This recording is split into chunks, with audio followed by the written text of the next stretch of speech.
नमस्कार, टी9 मराठीमध्ये आपल्या सगळ्यांचे स्वागत। मी निखिला आणि महत्त्वाची बातमी, पडळकरांचे जयंत पाटलांवरच्या वक्तव्यावरून आता राजकारण तापलंय। शरद पवार यांनी स्वतः मुख्यमंत्री फडणवीसांना फोन करत बेताल वक्तव्य करणाऱ्यांना आवरा अशी भावना व्यक्त केली, तर फडणवीसांनी देखील पडळकरांना समज दिली आहे। शरद पवार यांच्या राष्ट्रवादीकडून आज पडळकर यांच्या विरोधात निदर्शनं सुद्धा करण्यात आली।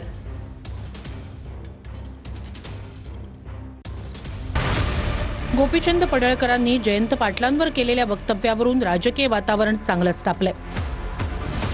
पडळकरांनी पाटील यांच्याबद्दल केलेल्या वक्तव्यावरून शरद पवारांनी मुख्यमंत्री फडणवीसांना फोन केला। बेताल वक्तव्य करणाऱ्यांना आवरा अशी टीका योग्य नसल्याची भावना पवारांनी फडणवीसांकडे व्यक्त केली। मुख्यमंत्री फडणवीसांनी पवारांचा फोन आल्याचं मान्य केलंय। अरे जयंत पाटला, तुझ्यासारखा भिकारी अवलाद गोपीचंद पडळकरची नाही। माझ्या ती धमक आहे कार्यक्रम करायची, तुझ्यासारखी ती अवलाद नाही। तू राजाराम पाटलांना काढलेली अवलाद मला अजिबात वाटत नाही। काहीतरी गडबड असणार आहे। गोपीचंद पडळकरांनी जे स्टेटमेंट केलं ते योग्य असं माझं मत नाही।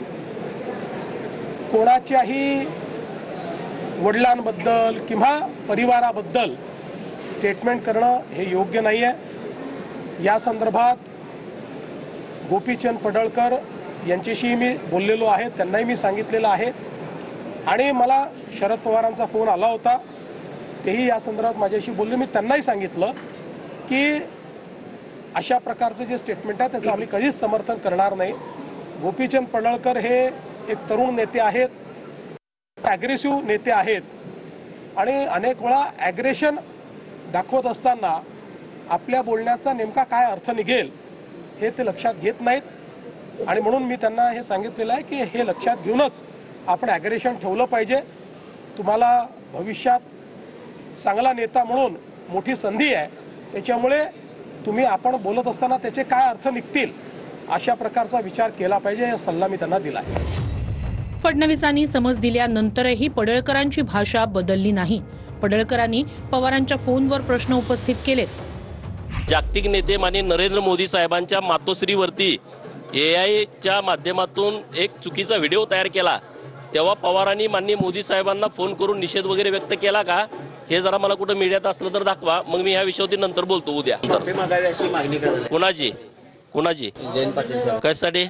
राज्याचे मुख्यमंत्री माननीय देवाभाऊंचा मला फोन आला होता आणि या संदर्भामध्ये अशी वक्तव्य करू नका अशा पद्धतीची सूचना मला माननीय मुख्यमंत्री महोदयांनी दिलेली आहे। मी त्यांच्या सूचनेचं पालन करेन।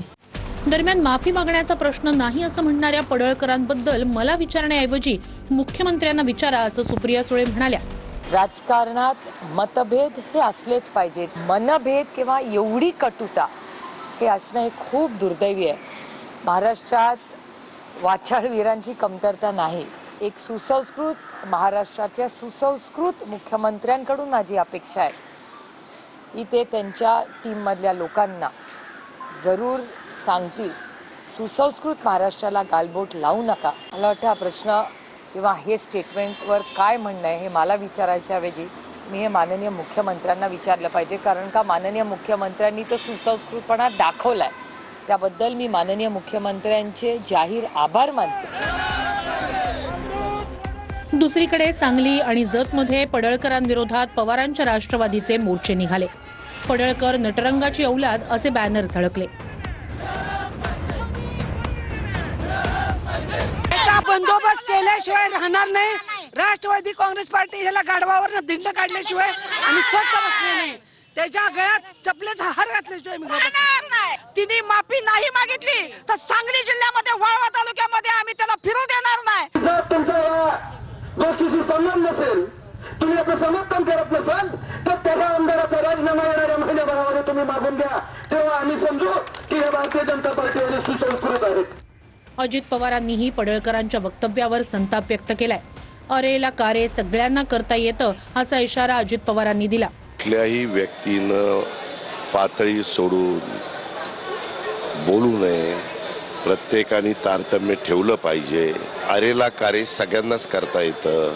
सगळ्यांनी ह्याबद्दल निश्चितपणे काही बंधनं पाळलीच पाहिजे. एखाद्या आईच्या वर अशा प्रकारे बोलणं, अरे कुठली संस्कृती आहे, कुठले याच्यावर संस्कार आहेत? आणि ही पद्धत महाराष्ट्रात कधी नव्हती.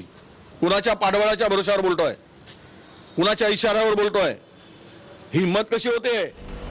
दरम्यान रोहित पवारांनीही पडळकरांवर संताप व्यक्त केलाय. मात्र जयंत पाटलांनी या विषयावर कुठलीही प्रतिक्रिया दिली नाहीये.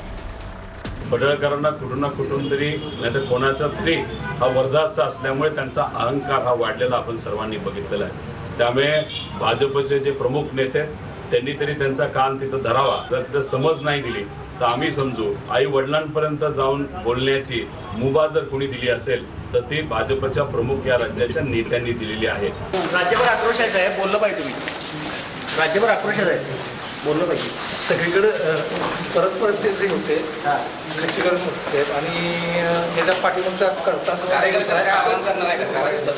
कार्यकर्ते संतप्त व्हायचे, दुसरं काही नाही. तुम्हीच बोललं पाहिजे. मी काहीच बोलणार नाही.